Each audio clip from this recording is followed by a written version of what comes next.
Hello, Mike. Yes, everyone's being a lot. And Sam Sims is the host, and he's trying to get everybody in right now.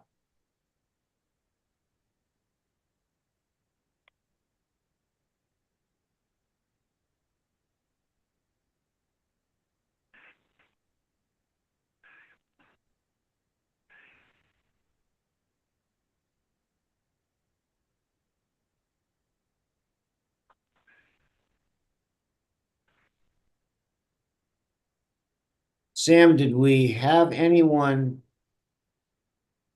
say that they weren't going to be part of this meeting? Yeah, Maureen Magnan from DCP said she wasn't going to be able to make it, but that was the only person that notified me.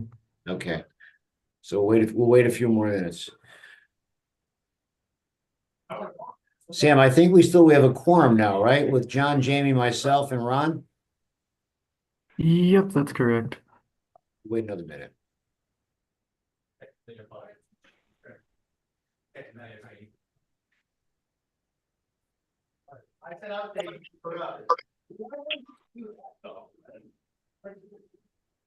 There. It's literally. Yeah.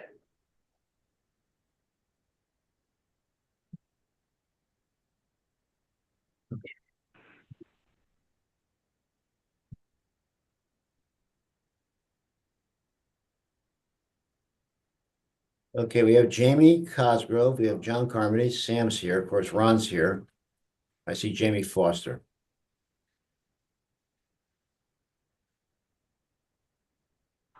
Mike, John Carragher's here. Oh, okay. Thank you, John. Waiting for John Carmody.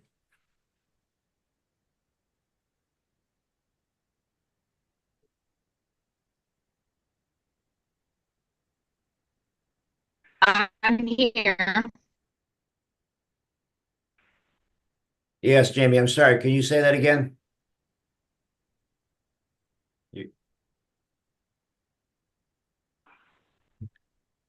I was just saying I'm here. I'm having some connectivity issues, so I'm going to try and fix that, but I'll get on as soon as I can with my computer. All right.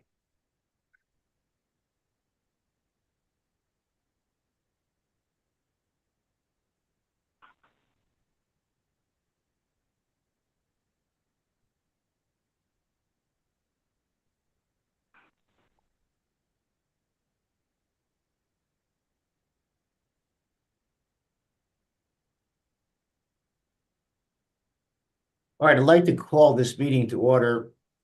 Um, I see John Carmody there. John, are you there?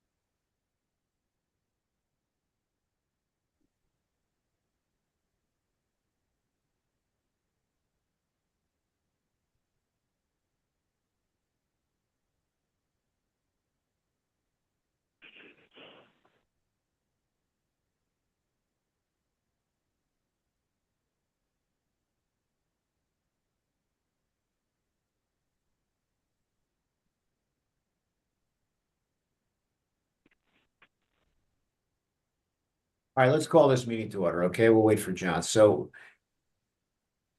good afternoon, everybody. It's 3:05. It's Thursday, December 11th, and we're here to talk. All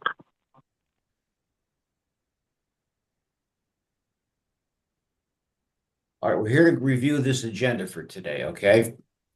And this Veterans and Military Affairs Committee headed by Sam Sims, our administrator here. Thank you, Sam, for being here. Thank you for the work that you've been trying to do for us behind the scenes.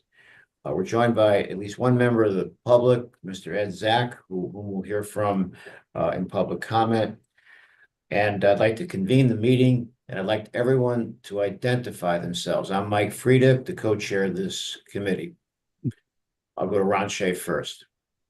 Thank you. I'm Ron Shea, representing the Connecticut Cemetery Association. All right, Jamie Cosgrove.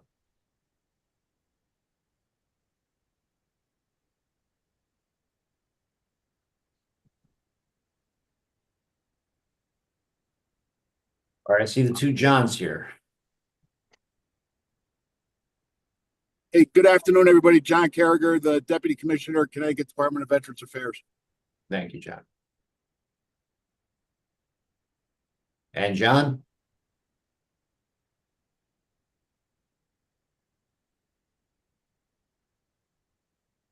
Here's Jamie. Okay, Mike, I apologize. Jamie Cosgrove, okay, member of the committee. all right. Is my co-chair John here?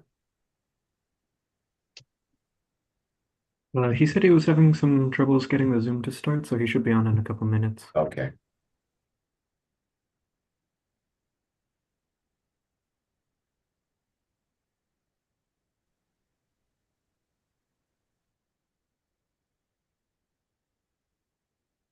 Mike, would you like me to introduce myself? Oh, you're back. There you are, Jamie. Okay, Jamie Foster. Yes, please do. Hi, folks. I'm Jamie Foster. I'm the House Chair of Veterans and Military Affairs of the Legislative Committee. Thank you. I'm glad you're here, Jamie, because we may have to enlist you to help us as we wrap up our work here on this Veterans Grave Group, the working task force, okay, working group. Just want to wait for our co-chair, John Carmody, to come.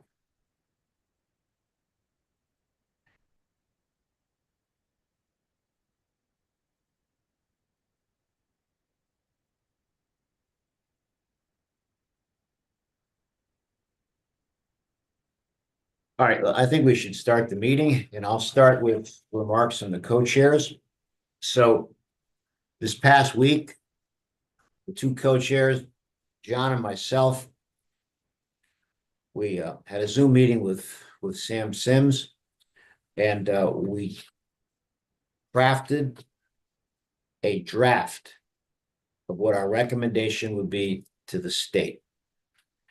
The timing is very important on this. We're getting ready to sunset this working force. As Jamie Foster knows, the session will start sometime, it usually happens like the first week of January. Jamie, am I right about that? We're in a short session year, so it'll be the first week in February. First week of February. So our goal here is to present to this group a draft of some of the recommendations that we've come up with. And there's John Carmody right there. We're just starting this, John. Okay, yeah, I'm sorry. I don't No know. All of problem. a sudden I couldn't find the link. So John, Harmony, myself, and Sam helped us at least make the notes that we took. I put together the draft. John added some more comments this past week. And we're going to get into what the draft recommendations are. Now, the way this normally unfolds, in all the years I've been in office, I'm entering my 9th term now. When bills are written, and Jamie will also comment on this, once a ideological statement is made, in this case, this draft, if everyone agrees with this draft, then from there, our work is done. And I've chaired a lot of these task forces across the state. Our work is done because then it's the General Assembly that has to write a bill. It could be a state rep, could be state senators, could be the co-chairs of what our commission, could be the co-chairs of what we are working with here that help create this group. And then it goes through the general session. And there's a lot that happens with that. There's testimony, there's public comment, there's written commentary. And then in the end, a bill either gets passed or a bill ends up not passing. If a bill gets passed or it gets to the point where there's a vote on it, then it's the state Senate and the state House of Representatives that they vote on the bill that's being presented to be passed. If the bill never gets out of whatever committee it may be, or the bill doesn't get heard, or it's not on the call list, the bill, to use the phrase, dies. That's the way it's referred to at the state level. Bill dies, and then it's done. It's over with. So what we're going to try to propose today for everyone to review, and maybe Sam can put us on a split screen. Sam, can you do that with the document that we sent? Yeah, I can screen share the draft recommendation. And as Sam is doing that, I want to turn it over to my co-chair, John, for some other co-chair comments. John?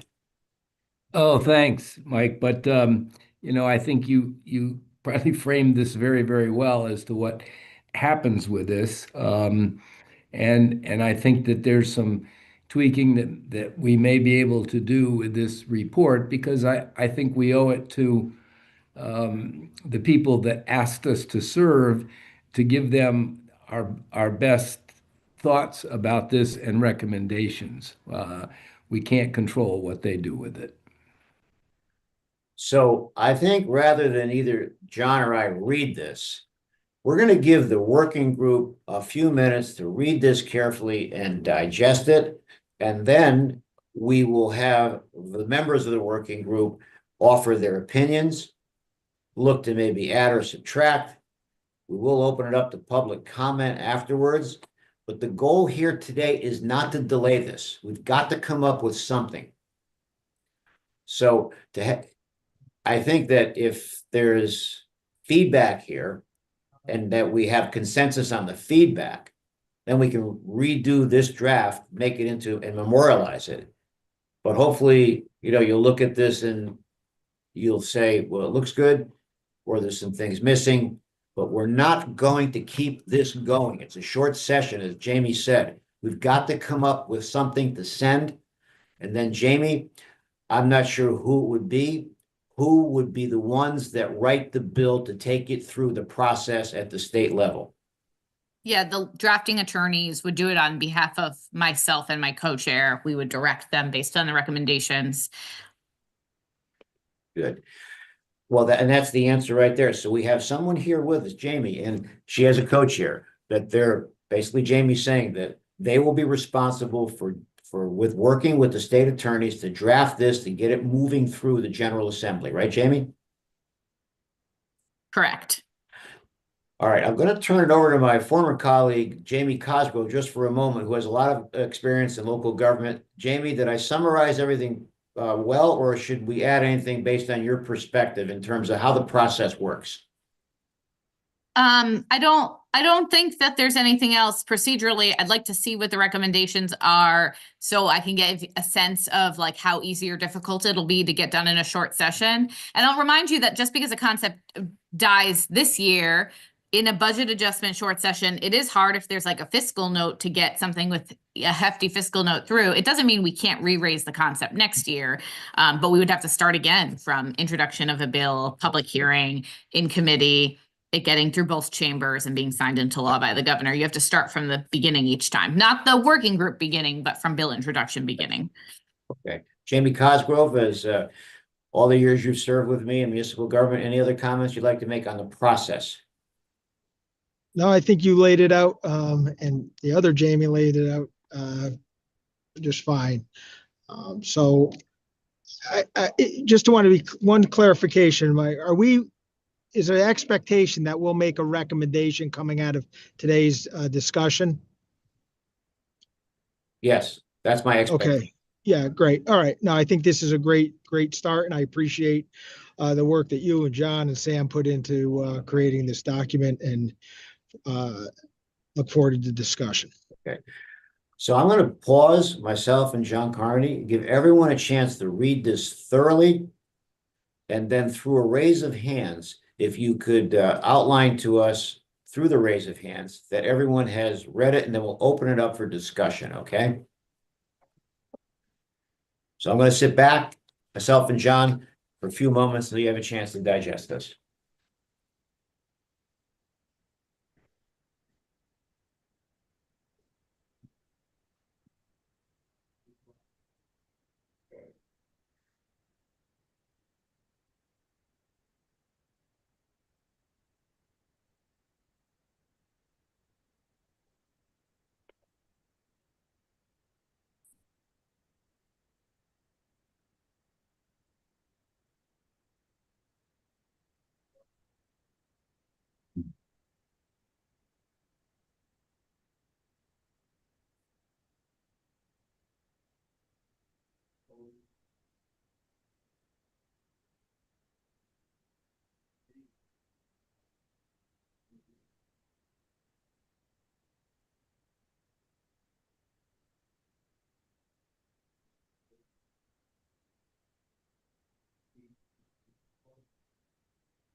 I have a question for Jamie and Mike. Have you run the recommendations that move responsibilities to the municipalities by Connecticut Conference of Municipalities? Because if I read that and didn't know about your background, I would flag that CCM would say no right away. That's a great question, and that could very well happen. So, in order to try to hold a board meeting and get a CCM vote, that wouldn't be normally something I would do even as president of Connecticut Conference Municipality on something like this.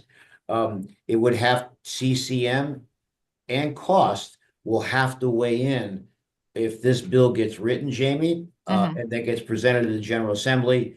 And that's where whatever bill it may be, we have I don't want to say the risk factor, but we have a possibility of a lot of different opinions. And those opinions then end up being part of the General Assembly's final decision, whatever decision that may be. So what I had planned to do, though, is that if this draft or a version of it gets accepted today, I will meet with CCM and find out where they're at on this. But I think to try to retool this with 169 cities and towns, we'd never have a recommendation. If I could comment, this was a simple solution, knowing what happens to cemeteries that either fall into, unable to be cared for, or their associations don't continue to exist. They end up falling to the towns in which they are in to deal with. Whether the towns take them over, as has happened in many cases, or that they have no choice but to do something to maintain them appropriately. So it would certainly be a lot better if they knew what was going on in those cemeteries, rather than being surprised when something ultimately happened. It also is local. Trying to do this on a statewide level, or I don't think through the probate courts, makes as much sense. But it's just my years of experience seeing what happens with this. Yeah, I think like the local point of control to me, like intellectually makes a lot of sense. I think what if I were a betting woman, the script that I anticipate happening between the co-chair and I and CCM would be them telling me this is an unfunded mandate and me saying we'll work to get funding through appropriations. And then if in the absence of funding and appropriations, we ask the town to do it in the meantime. And them saying until there's an appropriation, Connecticut Conference of Municipality opposes, and the opposition from CCM would automatically mean that many people vote no on a bill. I hear you. That's the politics, but I just wanted to give you a reasonable way that this can be cared for. So yeah, I think it makes sense. I think we could talk about it too, and whether or not an appropriation is possible. It is something that we should navigate. Okay. All right.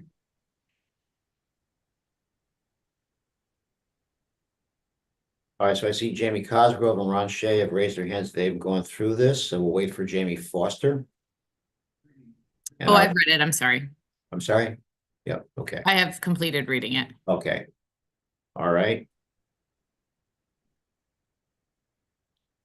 And John, Hey, John, Yeah, Mike. Yeah. Yep. And to be honest, I was pleasantly surprised when I went back and reread 27-123 because I've been reading it wrong for a long time. And I think to answer the question as to whether or not we're going to put this burden on the municipalities, I'm pretty sure that already says that that's what they're supposed to do anyways. Am I reading that wrong again?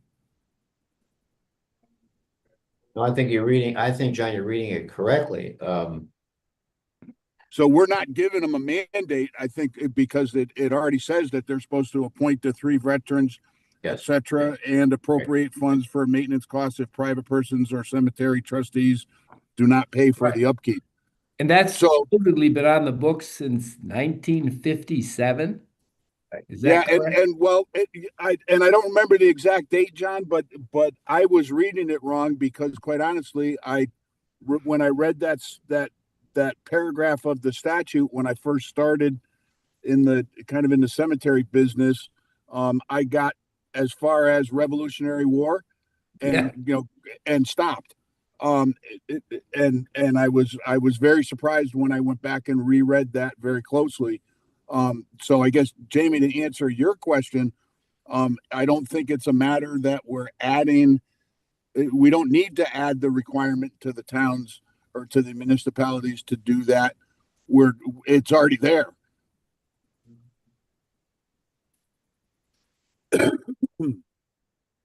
I think the statute is clear. You're absolutely right, John. I mean, the appropriation to assist them in fulfilling that requirement is another part of the question. But I think the requirement is already there. Before I move to Ron Shea, Jamie Cosgrove, I know you've done a lot on this while you were in office. Would you like to comment? Sure, Mike. Yeah, I keep going back to just, myself as 27-123, which really came to light for me the last meeting.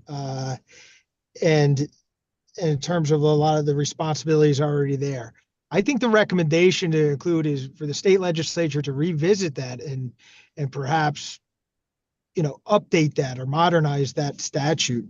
In terms of even such things as the 0.3 veterans, or I think we may just, it should be opened. I know in probably a lot of municipalities, in terms of finding people to serve in various capacities. I don't necessarily know if it requires a veteran to be sure that proper upkeep in respect for the graves is taking place. I think another thing where I think should be revisited is the eligibility and eligible uses of the cemetery funds or the municipalities, the grant, the neglected cemetery grant that OPM administers that the towns can avail themselves to. I believe if that language is expanded and to include, maybe eligible uses on these cemeteries and in particular the veterans' graves for the maintenance and upkeep, I think that would be should be explored as well. Would be my recommendation. Right now, it's very limited in. I think they did just expand it slightly in the past couple of years, if I'm correct on that.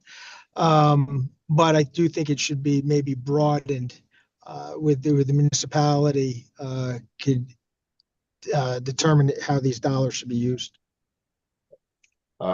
We'll come back to that, maybe look back on section 4, but I want to give Ron a chance to speak and then come back to Jamie Foster. Ron?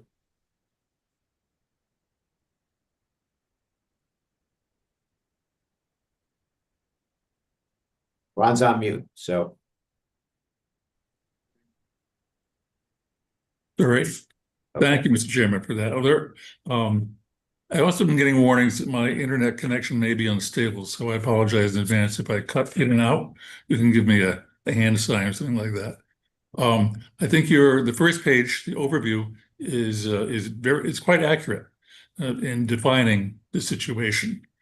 On the recommendations from the working group, it's unclear to me whether 27-123, because although it proposes to put the burden, if you will, on municipalities, does it give them authority or the burden of also evaluating the proper care standards of private cemeteries or ecclesiastical cemeteries?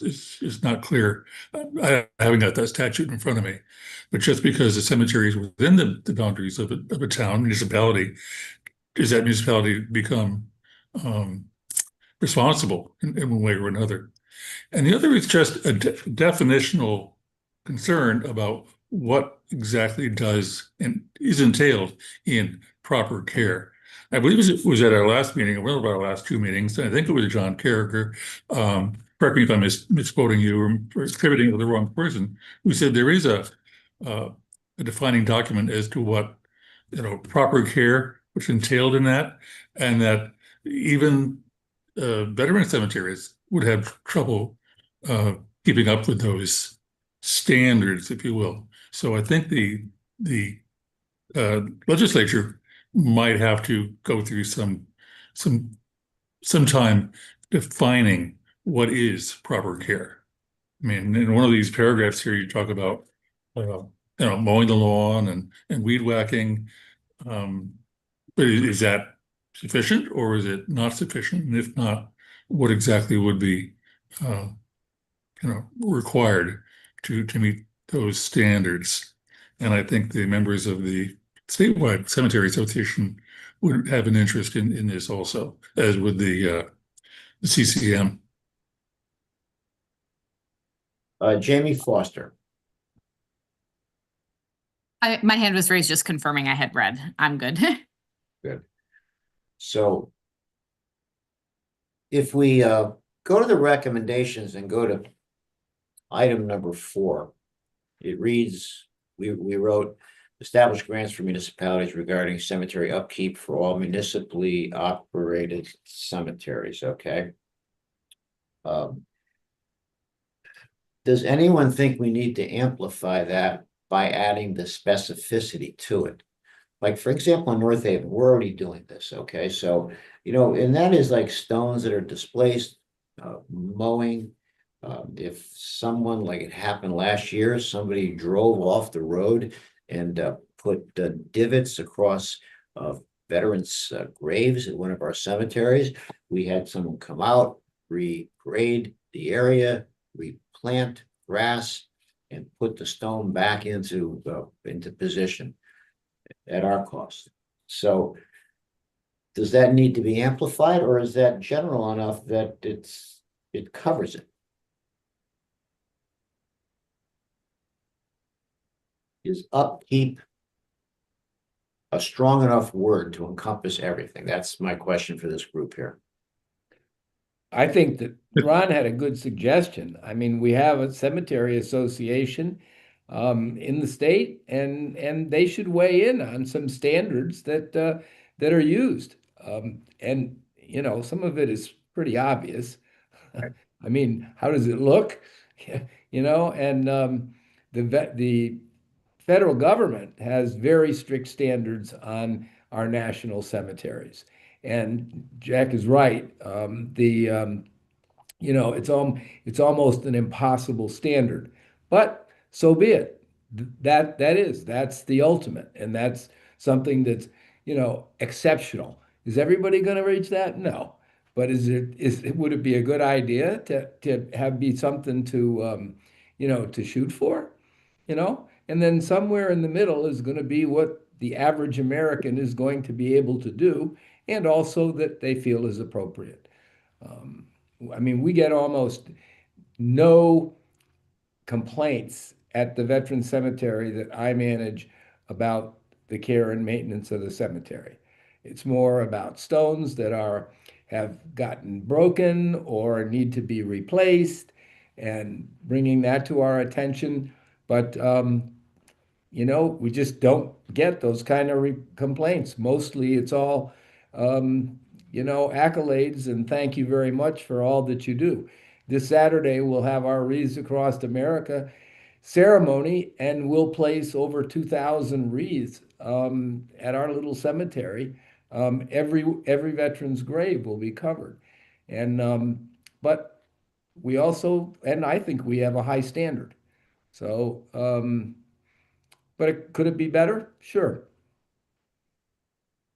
We're gonna come back to Ron in a moment, but I saw Jamie Foster's hands up. It might be mine, Mike. Okay, all right, Jamie Casper. Okay, gotcha. Just, I believe in one of our earlier meetings, it came up, and John Carmen had mentioned about the Veterans Cemetery that he manages, that there's most concerns related to the stones and the markers. Does the VA fund the replacement, or I thought that was stated that certain markers or stones, there's a process where you can go through the VA to have those addressed that fall in disrepair. You can, and you can reapply. There are some technical problems if it's a World War I veteran and we no longer have access to a DD-214. There's some things that make it difficult. Okay, I just want to confirm that there, at least there is an avenue for funding if needed. There is. Yeah, hey, Jamie, John Carragher. Yeah, generally speaking, if it's a VA provided, federal VA provided headstone, the VA will replace it if it becomes damaged. Right. The problem is in Connecticut, the Connecticut Veterans Commission, back after World War II, did their own stones. They were a little larger, they were a little different, they contained more and different information than the federal stones. A lot of our cemeteries had those Connecticut-made stones. So in some instances, this would be a first request for a federal stone. That's okay. Yep, I can see that being a problem. Yeah. Ron Shea, you had your hand there up. Yes, thank you, Mr. Chairman. Again, just making the point that while we're talking a lot about the municipally operated cemeteries, I don't think North Haven wants to be responsible for All Saints Cemetery, No, which is a large active Catholic cemetery. But there isn't really specific wording in these recommendations. It says what should be done in municipalities. But I dare say there are a great many more private and or ecclesiastical cemeteries in the state of Connecticut than there are municipally operated ones. So needs to be given substantial weight in recommending where is this funding coming from? Who's going to be responsible for following through and any specific enforcement activities? Jamie Foster. Okay, your hands. Okay, so the hand. Okay. So let me just in listening to some of these points of view, Jamie, I want to come back to Jamie Foster just to get your opinion on this, okay? Once this process starts, and after you and our co-chair or your co-chair write a bill with the legislative attorneys, and let's say the Catholic cemeteries weigh in, let's say there's testimony, let's say there's private cemeteries, and let's say this draft, which it seems to going to be to require, more feedback comes on amplifying some of these sections. Does the bill or does the process of these bills allow for that? Or is the draft that does not allow for added language for greater specificity? Yeah, basically from the time the bill is introduced and given for a public hearing, all the way till the moment of time where it's called in the final chamber that it's called in, the bill can be changed. And so in that process, it would look really different depending on what point in the phase you did. So if you gave testimony in the public hearing session, then we could make the change before the committee process ended, and it would be something called a JFS amendment. So a joint favorable, because it's coming from both Right. the House and the Senate, joint favorable substitute language, and then that would get voted on by the whole committee. It makes my life a little easier if it comes out that way, because then you get a partisan poll on it then, so that I can tell my leadership, this will be a quick bill, or there's going to be a lot of debate on the bill before it goes to the House floor, and they can decide how to slot it into the schedule of the day based on how long it's going to take. Then, but really, up until the moment it gets called on the House floor, there could be a strike all amendment on the bill, and we could make changes to the bill up until the moment it's called. Then once it gets run in one chamber, if you change it in the second chamber, it has to go back to the first chamber. So then it's harder to change, but not impossible. But once it's through both chambers, the only changing it is through a veto of the governor and starting again. Yes. So I asked the question to get the answer for John, and Ron. Okay, so here's our question now. We've got this. We heard some feedback here. We know maybe there has to be some amplification of some of these points. What Jamie's just describing is that allows for that. This draft, if we agree today, will allow the public commentary to make changes, as Jamie just said. So do we want this type of draft, or do we want to spend some time here in amplifying some of it, knowing that it's going to change throughout the process?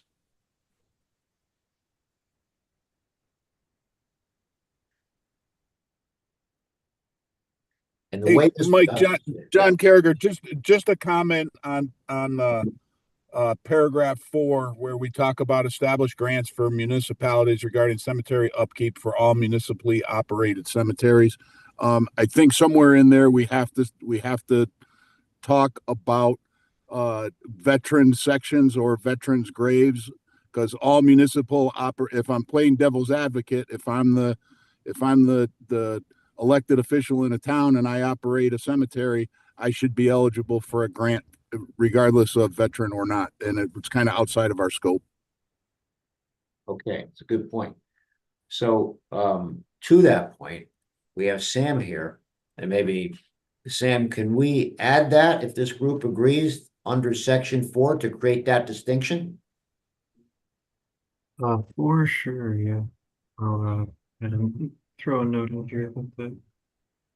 But isn't what's already in the statute that is for funds for either abandoned or cemeteries that need extra help? I mean, how do you differentiate between a veteran's grave and a non-veteran's grave, other than their stone? But it would almost be, I don't know. I mean, that's why in the private cemeteries, other than obviously the ones owned by the state and that are designated veteran cemeteries, there's far more veterans buried in these other cemeteries. I mean, all over the state.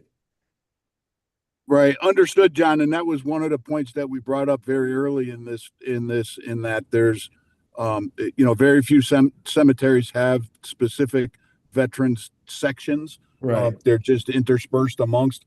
My only concern, and it will come out in the drafting process, is to say all municipally operated cemeteries.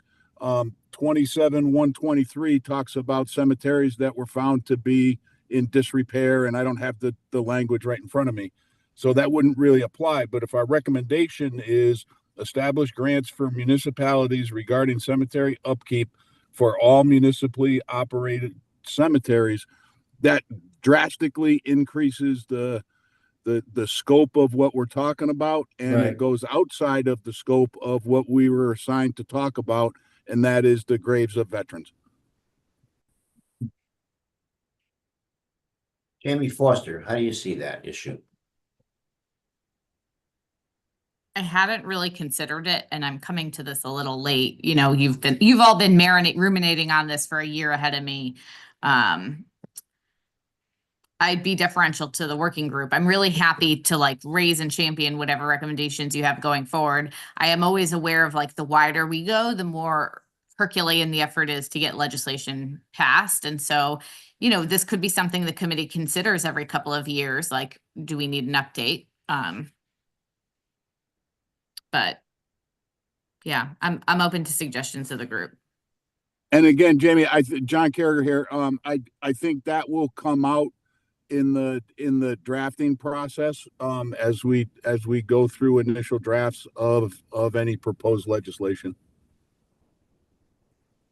Also, the comment or, under number one, that authority from the probate court to municipalities that only applied to the cemetery reports, the financial reports that are supposed to be filed annually. They go to the probate court, or supposed to go to the probate court now. That recommendation was to just move that to the municipality for better action and control.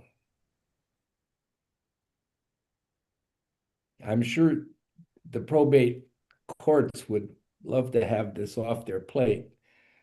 Not that many of them even do anything about these.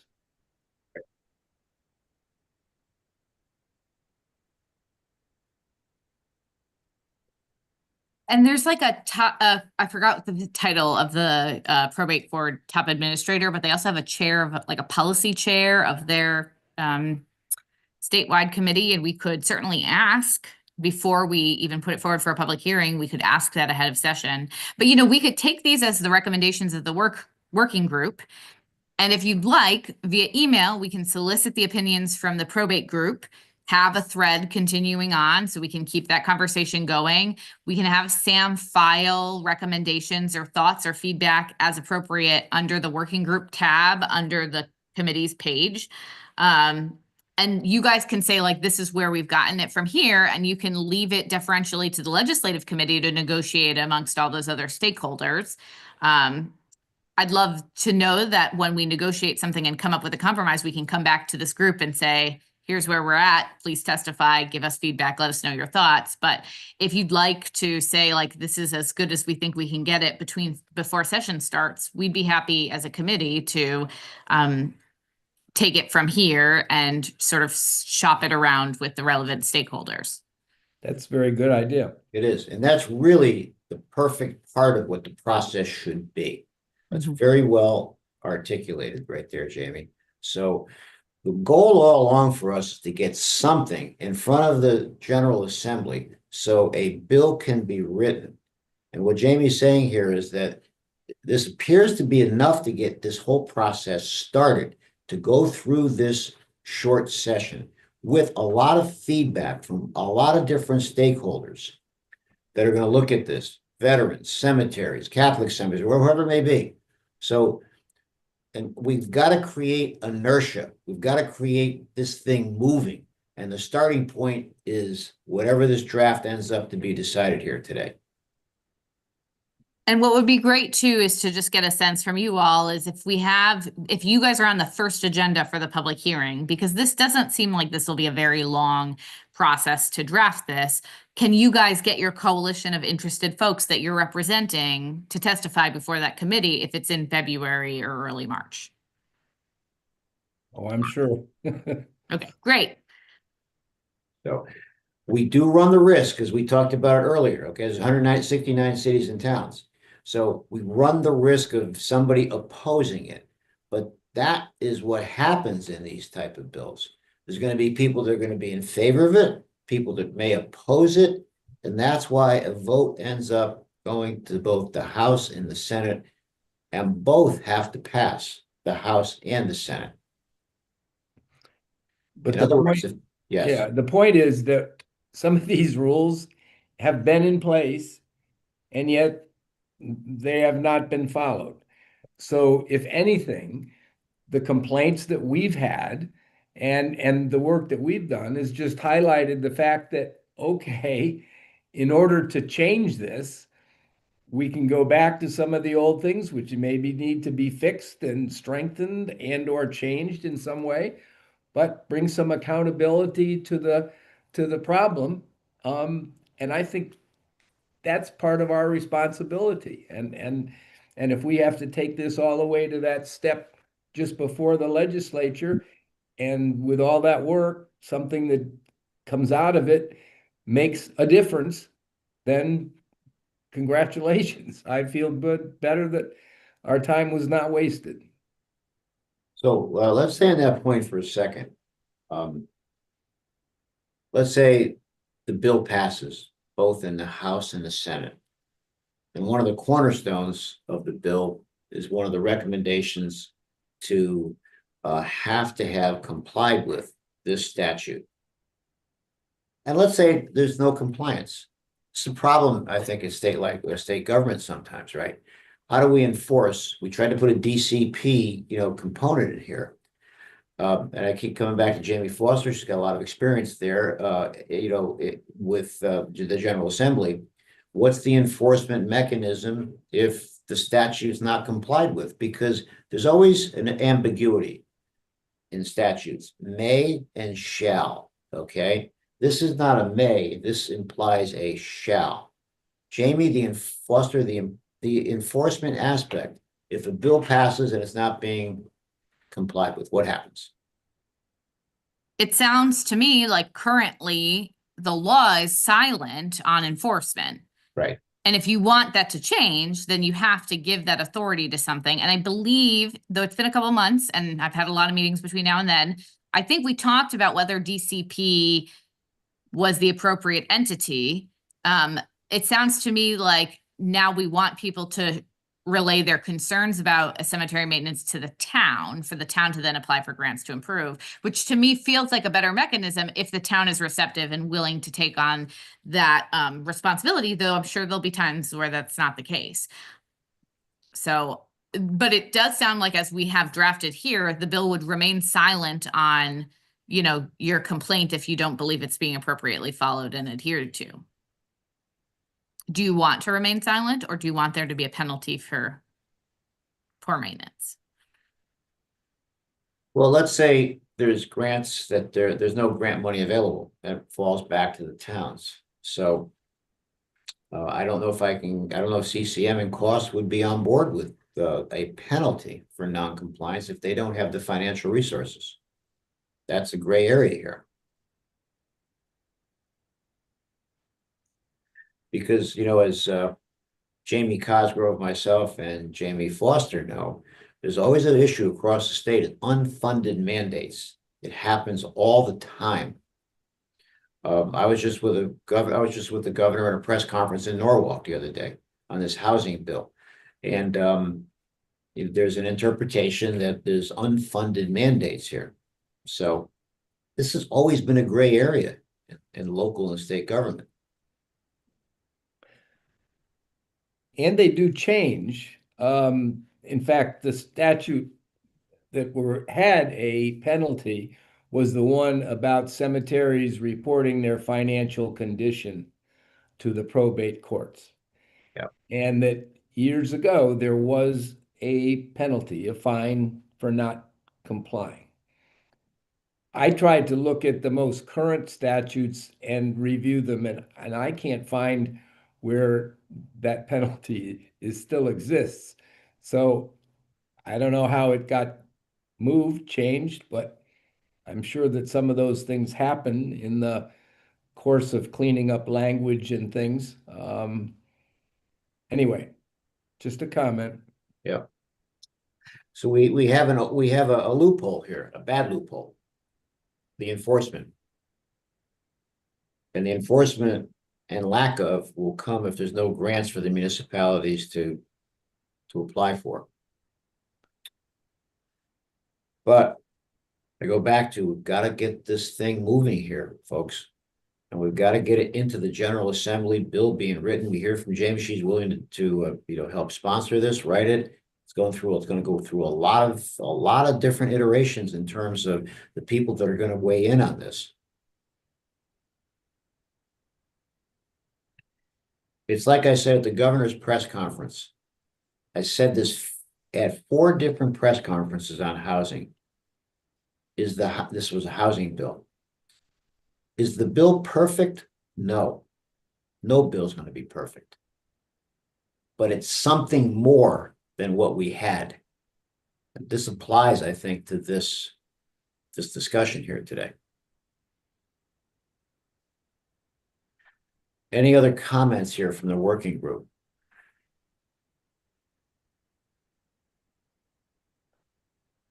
I make a motion that that we clean up the wording and with the help of the staff and the legislative committee that we bring it forward.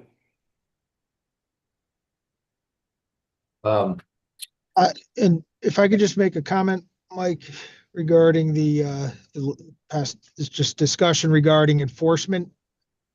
I know there's been at the beginning of this call, a lot of discussion regarding this shifting a lot of this responsibility or onto the municipality, whether it already exists or not. I know that's under certain statutes. That's debatable, I guess. But I think that, if it's going to be interpreted or perceived by, groups such as Cost and CCM as shifting a burden, an unfunded mandate onto each municipality, I think the likelihood of success is very little.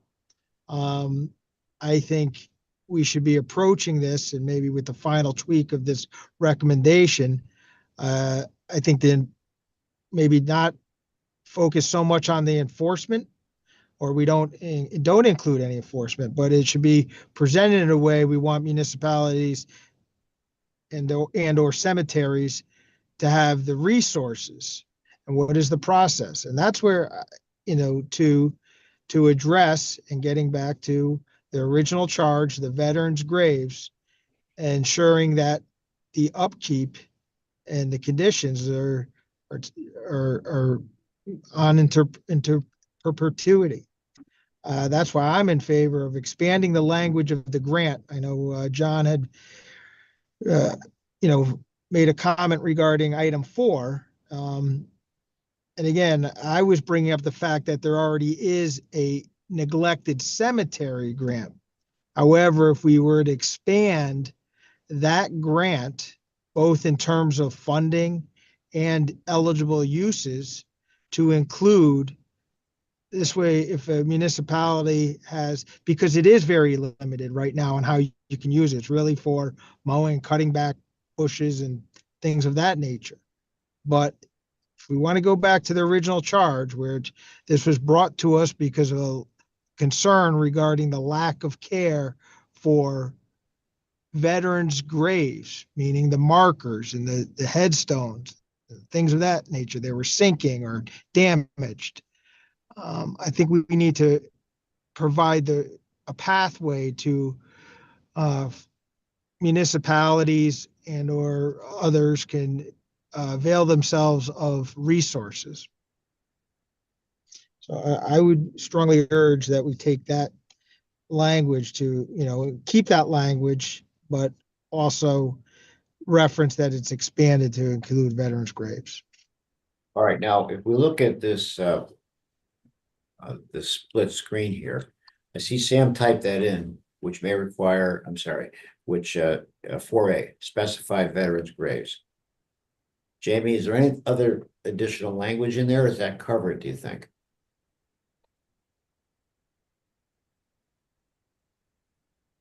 I guess it's the question of it's like veterans graves generically or veterans cemeteries or veteran section cemeteries at graves. Like, is it any generic veteran grave anywhere, or is it when veterans graves have like a specific? I don't know if you want more narrowing, but I think that's fine, and we can figure out how to draft it with the drafting attorneys. And then when you see that language, you'll all let us know what you think. What we have going for us is perpetual care, okay? Perpetual care, correct me if I'm wrong, I think it help, if there's a perpetual care component, and maybe John and Ron would know better than me. if the cemetery can't utilize perpetual care, let's say for grounds work, does the town get reimbursed for the perpetual care? How does that work? Because that could help us get around the unfunded mandate aspect through perpetual care. Ron, do you want to answer it or do you want me to? I mean, Well, I think we both should or could, but again, uh, different cemeteries going back over the centuries. I mean, some may have very healthy perpetual care funds. Uh, in my world, we call them endowed care funds. Um, perpetual is a tricky word, but certainly endowed, and with some restrictions.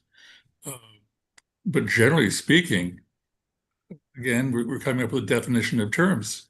And what would happen if a cemetery or a cemetery association or a private cemetery or an ecclesiastical cemetery has not been making contributions to the fund and they have no funds? So then who is responsible?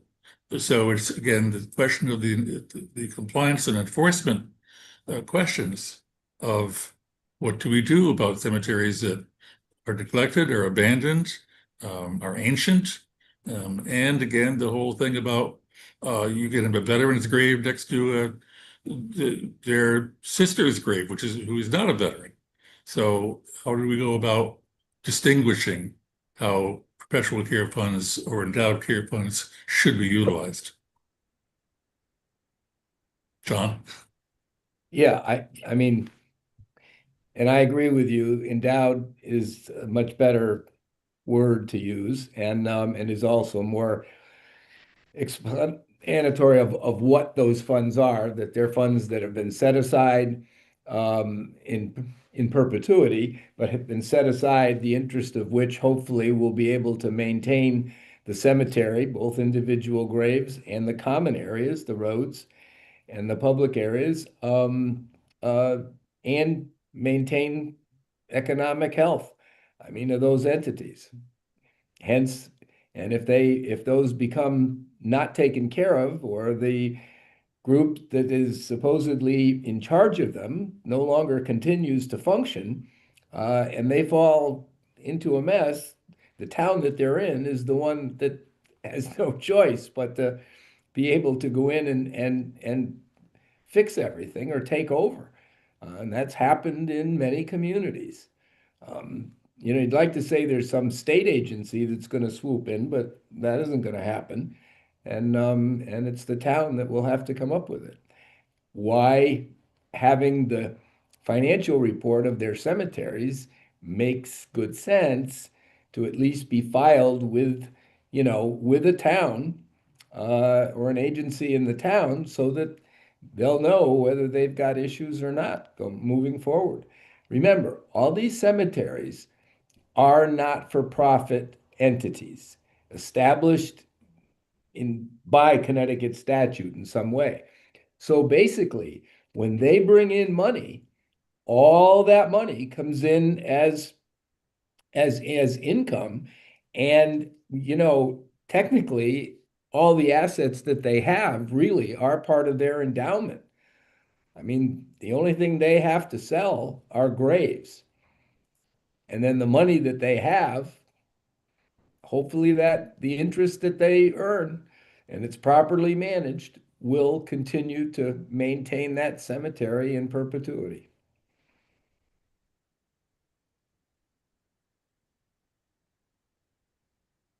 Is there any other information we added to, let's say, to 4A?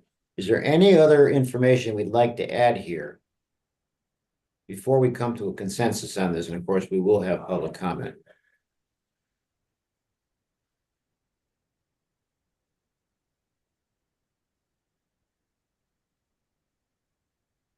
All right, well. So I think where we're at, before we get to public comment, everybody's weighed in on this. And Jamie Foster provided a lot of information as to how the process works. So I'm going to kind of summarize that. Our goal here is to get something, and right now it appears to be this, into the General Assembly, through the co-chairs, not John and I, the state co-chairs, which Jamie Foster is one of them, and Senator Honig, to get this moving. Attorneys will draft the language, and then it goes through a long process, even though it's a short session. There's a lot of work that someone like Jamie Foster has to go through working through the system once we submit this. So this is kind of our last chance to add anything. If we're good with this, then I think we can leave here, again, before we come to public comment, with at least the fact that there's hope to have some change created.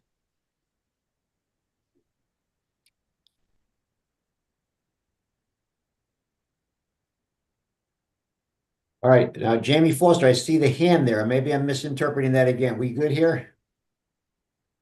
We're good, okay.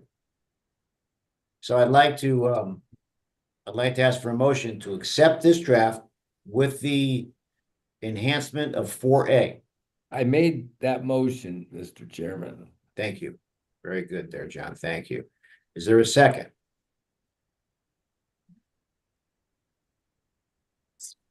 Second from Carragher. Yeah, Okay, second from John Carragher. All right, we have a motion and a second. Any other further discussion? All right, well, hearing none, we'll call for that vote. All those in favor signify by saying aye. Aye. Aye. Aye. Any opposed? Any abstentions? Motion passes. We move this now to the next level under the guidance of Jamie Foster and Senator Honig. Now I'd like to open it up to public comment. I see Mr. Ed Zach here.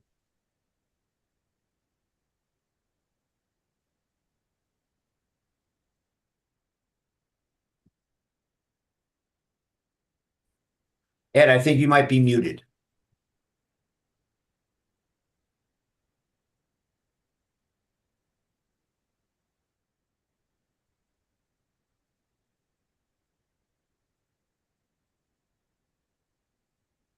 Is there anyone else here from the public?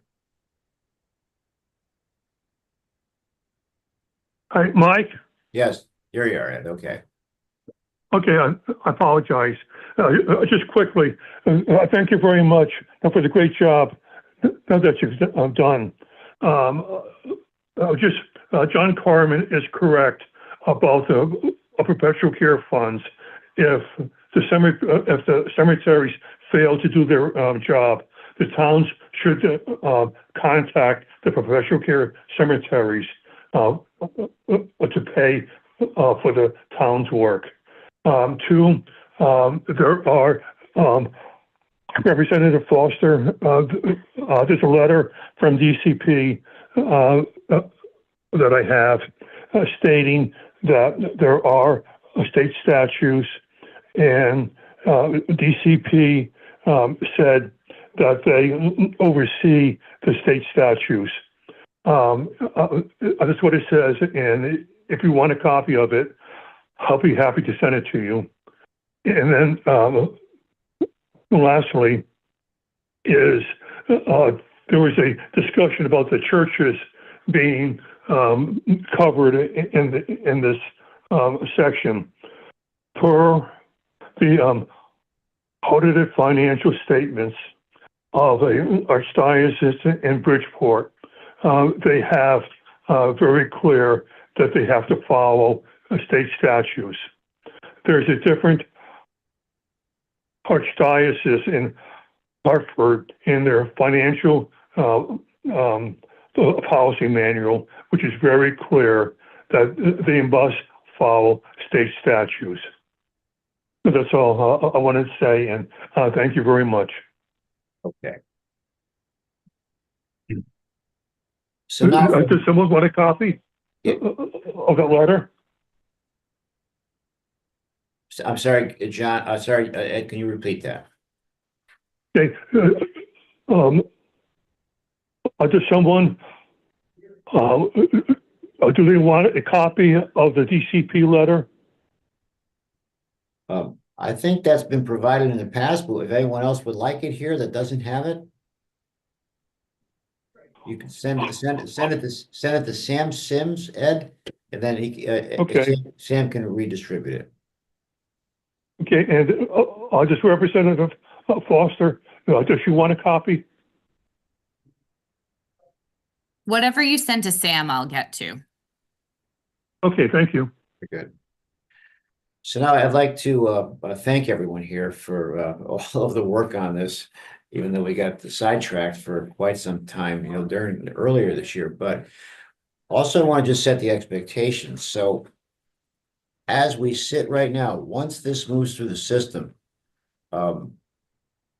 we're done right now as a working group until the testimony begins and members of the working group or the working group as a whole submits testimony at that point.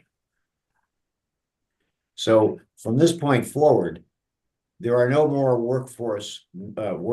task force meetings, working group meetings. But we still retain the right as a working group until this concludes at the end of this upcoming session.